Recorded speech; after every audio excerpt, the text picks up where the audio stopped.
नमस्कार, स्वागत है आपका हमारा उत्तराखंड के बुलेटिन में। मैं हूं आपके साथ हिजी शुक्ला। रुक करेंगे खबरों का, लेकिन उससे पहले नजर डालेंगे सुर्खियों पर। चारधाम यात्रा को लेकर खींचतान जारी, सरकार शुरू कर रही चारधाम यात्रा, तो वहीं विपक्ष कर रहा है विरोध। राज्य मंत्री रेखा आर्य की समीक्षा बैठक, महिला कल्याण विभाग की बैठक, महिलाओं को आत्मनिर्भर बनाने पर जोर।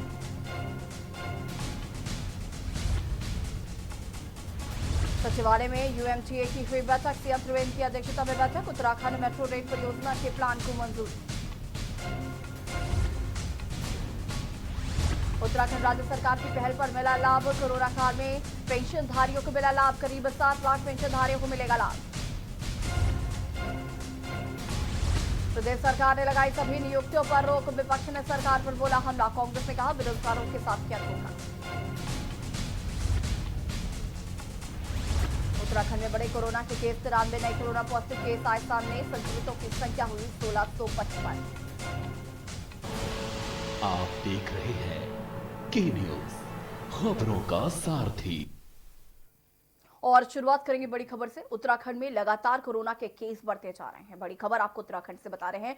रुद्रप्रयाग में कोरोना के 7 नए मरीजों में कोरोना की पुष्टि हुई। बता दें कि 4 दिल्ली और अन्य महाराष्ट्र से आए हैं मरीज और सभी को आइसोलेशन वार्ड में शिफ्ट किया गया है। बड़ी खबर उत्तराखंड से आपको बता रहे हैं, जहां पर लगातार बढ़ते जा रहे हैं कोरोना के मरीज।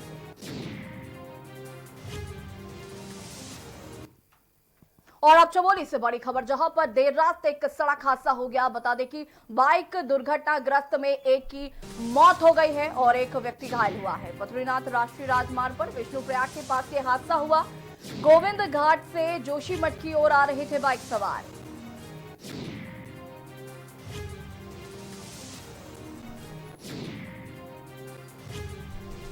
बड़ी खबर आपको बता रही है चमोली से, जहां पर देर रात हुआ सड़क हादसा। आपको बता दें कि हादसे में एक व्यक्ति की दर्दनाक मौत हो गई और एक व्यक्ति घायल हुआ है। बद्रीनाथ राष्ट्रीय राजमार्ग पर विष्णुप्रयाग के पास ये हादसा हुआ।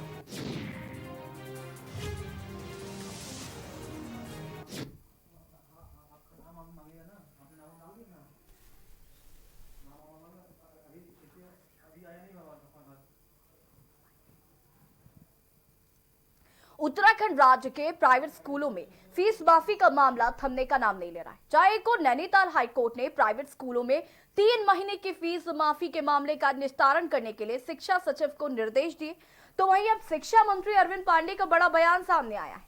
शिक्षा मंत्री अरविंद पांडे ने कहा कि यदि किसी अभिभावक को प्राइवेट स्कूलों में फीस देने में दिक्कत आ रही है तो वो अपने बच्चों को सरकारी स्कूल में दाखिला दिलवा दे।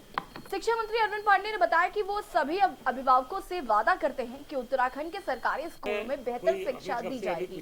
साथ ही शिक्षा मंत्री ने बताया कि यदि सरकारी स्कूल में कोई कमी है तो उसे दूर करने का भी प्रयास किया जाएगा। और इसके बाद मैं आप लोगों के माध्यम से भी आम जनमानस से कहना चाहता हूँ कि किसी को सरकारी स्कूल में फीस देने में दिक्कत है तो सरकारी सिस्टम का हमारे कोर्ट में विचाराधीन मैटर है और उसमें चल रहा है। और इसके बाद मैं आप लोगों के माध्यम से भी आम जनमानस से कहना चाहता हूँ कि किसी को सरकारी स्कूल में फीस देने में दिक्कत है तो सरकारी सिस्टम के हमारे विद्यालय ठीक हुए हैं। आप अपने पाले को, अपने बच्चों को सरकारी स्कूल में भेजें। हम उनको अच्छी पढ़ाई देने का वादा करते हैं और कुछ कमियां हमारे विद्यालय में आएंगी, आप हमको बताइए ना, आप उन कमियों को हमको बताइए, हम ठीक करेंगे। हमने अच्छे सब विषयों का अध्यापक गेस्ट टीचरों के माध्यम से सब जगह हमने की है। आपको पता, मैं 2.5 साल से इस बात को हमने प्रयास किया है कि जहाँ छात्र संख्या के अनुपात में शिक्षक हैं वहाँ तैनात रहें और जहाँ अतिरिक्त शिक्षक हैं, सरप्लस शिक्षक हैं, उनको छात्र संख्या के आधार पर दूसरी जगह उनको समायोजित किया जाएगा। अब वो काम हो गया। मैं यही कहना चाह रहा हूँ कि जो प्राइवेट क्षेत्र में जो लोग अपने बच्चों को भेज रहे हैं पढ़ने के लिए, उनके सामने फीस की दिक्कत है, संकट है, तो वो अपने बच्चों को सरकारी सिस्टम में भेजें। हम उनको अच्छी शिक्षा देने की कोशिश करेंगे। देहरादून नगर निगम में पार्षदों के साथ मेयर ने डेंगू की रोकथाम को लेकर बैठक ली और सभी पार्षदों को अपने अपने वार्डों में ऐसे स्थानों की साफ सफाई कराने के निर्देश दिए जहां पर पानी एकत्रित होता है। देहरादून नगर निगम की बैठक में मेयर सहित नगर आयुक्त, निगम के स्वास्थ्य अधिकारी व तमाम वार्डों के पार्षद मौजूद हैं। बताते चले कि पिछले वर्ष डेंगू ने देहरादून में अपना बहुत ज्यादा कहर बरपाया था। मेयर सुनील उनियाल गाबा ने बताया कि पार्षदों को कहा गया है कि उनके वार्ड में जहां पर भी ऐसी जगह हैं जहां पर पानी एकत्रित होता है उनकी डिटेल्स निगम को लिखकर देंगे, ताकि बरसात आने से पहले ही ऐसे गड्ढों की भराई के साथ ही जहां पर पानी रुकता है वहां पर उसकी निकासी के लिए काम किया जाएगा।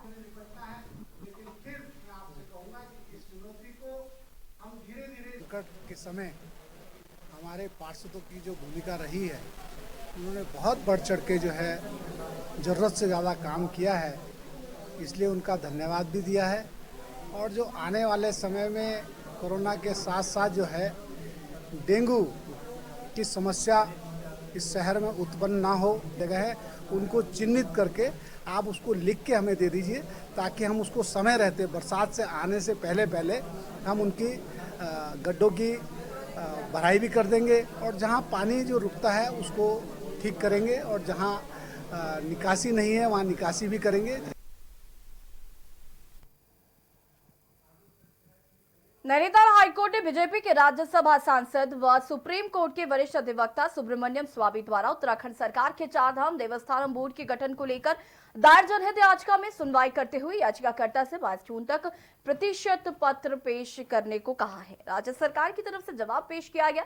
मामले की अगली सुनवाई 22 जून की तिथि नियत की गई है। मामले की सुनवाई मुख्य न्यायाधीश रमेश रंगनाथन व न्यायमूर्ति आरसी खुल्बे की खंडपीठ में हुई। में स्टेट ऑफ उत्तराखंड ने एक चारधाम मैनेजमेंट एक्ट बनाया है। उसके अनुसार केदारनाथ, बद्रीनाथ, यमुनोत्री, गंगोत्री का मैनेजमेंट जो है वो एक बोर्ड बनाकर ट्रस्ट के रूप में उसको मैनेज किया जाएगा। जो भी उसके फाइनेंशियल मैटर्स हैं वो एज ए ट्रस्ट उसको फिड्यूशियरी कैपेसिटी में रखेगा और उनको यूज़ करेगा फॉर पब्लिक पर्पस। उसको अपोज करने के लिए एक इन पर्सन पिटिशनर हैं श्री सुब्रमण्यम स्वामी जी, उन्होंने एक PIL फाइल की है, एक्ट को चैलेंज किया है। उधम सिंह नगर जिला प्रशासन द्वारा कोरोना संक्रमण से बचने के लिए हम होंगे कामयाब मुहिम का आगाज करने जा रहा है, जिसमें जिला प्रशासन ने सरकारी, गैर सरकारी संस्थाओं, सामाजिक संस्थाओं, आमजन एवं मीडिया से जिले में इस मुहिम में शामिल होने के लिए अनुरोध किया है। डीएम ने कलेक्ट्रेट में अपनी कार्यालय पर प्रेस वार्ता करते हुए कहा कि कोविड-19 को रोकने के लिए हम होंगे कामयाब मुहिम के तहत सबको सतर्क रहना और अपने आसपास के लोगों को भी सतर्क रहने के लिए जागरूक करना है। इसके लिए लोगों को मास्क लगाने के लिए बताना और सोशल डिस्टेंसिंग के तहत 2 गज की दूरी में और लोगों को इंटरेक्ट करना बताना है।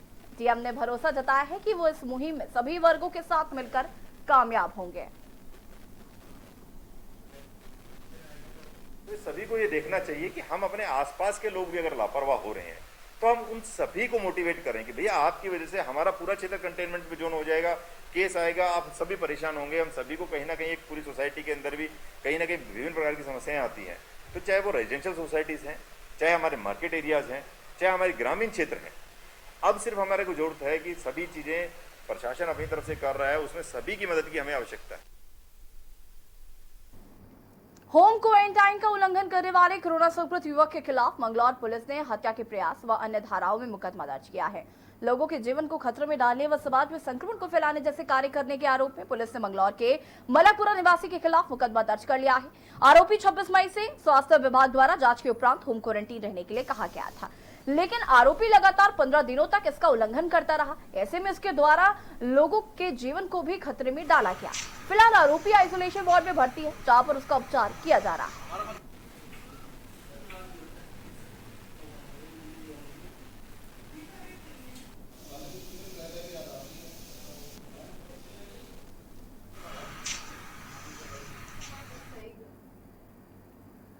रुद्रपुर के विकास भवन में कर्मचारी बिना मास्क के दिखाई दे रहे हैं। कर्मचारी मास्क को अपनी जेब में रखकर घूम रहे हैं। इसके अलावा विकास भवन में बनी कैंटीन में सोशल डिस्टेंसिंग का पालन न करने पर मुख्य विकास अधिकारी मयूर दीक्षित द्वारा कार्रवाई की गई। ताजा मामला रुद्रपुर के विकास भवन का है, जहां विकास भवन का कर्मचारी ही मास्क को जेब में रखकर घूमता दिखाई दिया और विकास भवन में बनी कैंटीन में सोशल डिस्टेंसिंग का पालन नहीं कराया जा रहा है, जिसको मुख्य विकास अधिकारी मयूर दीक्षित अपने कैबिन में सीसीटीवी कैमरों की मदद से देख रहे थे। उन्होंने कर्मचारी और कैंटीन संचालिका को सबक सिखाने के लिए कार्रवाई करते हुए दोनों का चालान काट लिया और आगे लापरवाही करने पर कार्रवाई की बात कही है और फिर भी नहीं माने तो मुकदमा करने की भी चेतावनी दी है।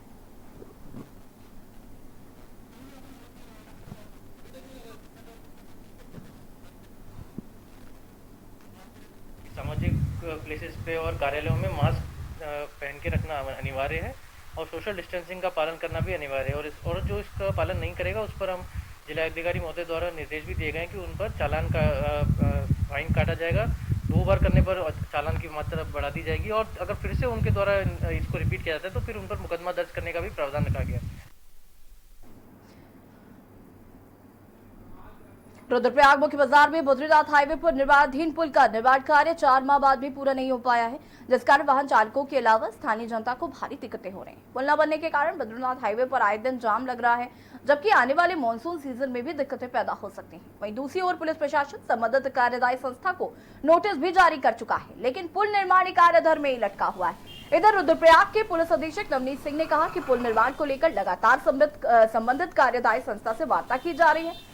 पुल निर्माण को लेकर कार्यदायी संस्था को नोटिस भी भेजा गया। पुल समय पर ना बनने से दिक्कतें हो रही हैं और यातायात संचालन भी प्रभावित हो रहा है। संबंधित संस्था ने 30 जून तक पुल तैयार करने की बात कही है।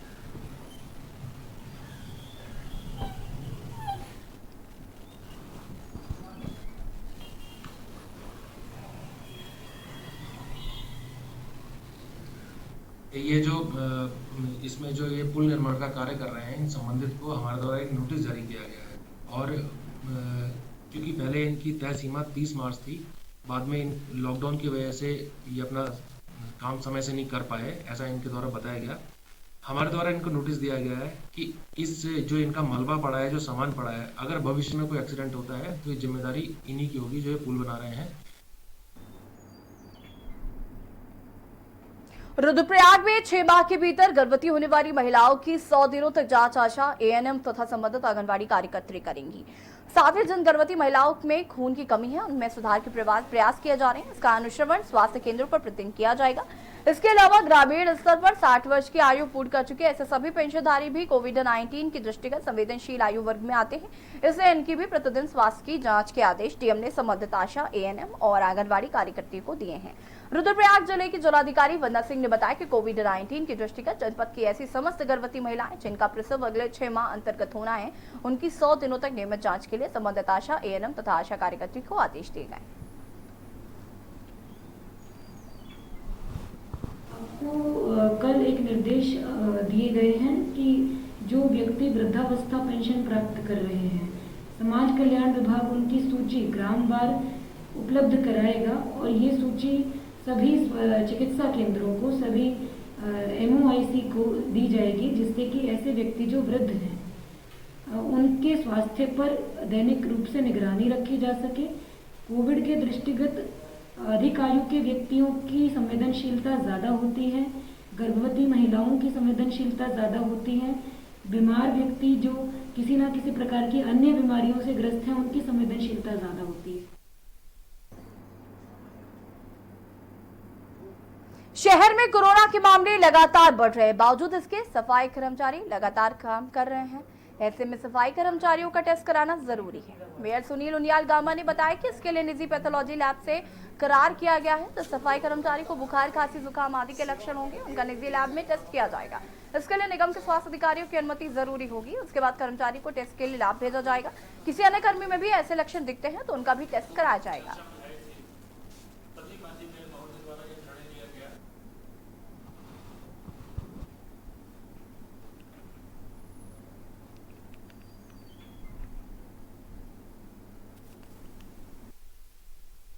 जो हमारे सफाई कर्मचारी बंधु हैं उनका विशेष तौर से जो है, क्योंकि वो जहाँ कॉलोनियों में, जहाँ मोहल्लों में जहाँ कोरोना के पॉजिटिव केस आ रहे हैं वहाँ हमारी नगर निगम की टीम जाती है, वहाँ सैनिटाइज करती है, वहाँ सफाई व्यवस्था करती है। तो ऐसी जहाँ किसी को किसी किस्म की दिक्कत होगी उसके लिए नगर निगम ने ये व्यवस्था बनाई है। कोरोना वायरस के संक्रमण के चलते प्रदेश सरकार ने सरकारी खर्चों में कटौती करने का फैसला किया है। इसके सभी अधिकारियों और विभागीय सचिवों को मुख्य सचिव ने आदेश भी जारी कर दिए हैं। वहीं सरकार के फैसले पर कर्मचारी संगठनों ने अपनी नाराजगी जताई है। सचिवालय संघ के महासचिव राकेश जोशी का कहना है कि सरकार को सिर्फ कर्मचारियों के वेतन भत्ते में कटौती करके सरकारी खर्चे को कम करने की जरूरत नहीं है, बल्कि प्रदेश में लाल बत्तीधारियों के खर्चे में कटौती करनी चाहिए। उनका कहना है कि जिस तरह से सरकार काम कर रही है, ऐसे में प्रदेश 70 विधायकों की जगह 50 विधायक ही होने चाहिए। साथ ही कर्मचारी नेता अरुण पांडे ने भी नाराजगी जताते हुए सरकार के इस निर्णय को जायज नहीं माना है।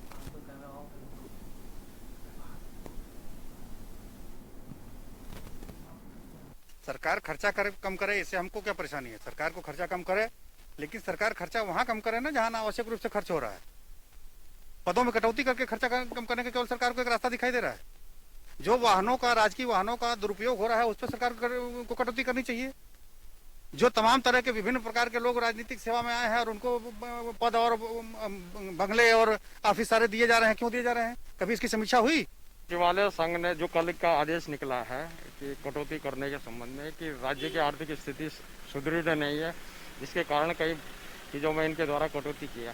क्या कटौती गरीब कर्मचारियों के लिए यहाँ पे निर्धारित है कि 8 से 10 हज़ार रुपये का जो कर्मचारी जो श्रमिक है उसकी आप कटौती करने जा रहे हैं, और जबकि आपका जो 8 से 10 हज़ार रुपये का श्रमिक आपने रखा है उसके लिए आप कटौती करें, क्या आप इस तरह से राज्य को बचा पाएंगे? तो इसका हम लोग कड़ा विरोध करते हैं। और वक्त हो गया एक छोटे से ब्रेक का, जल्द हाजिर होंगे।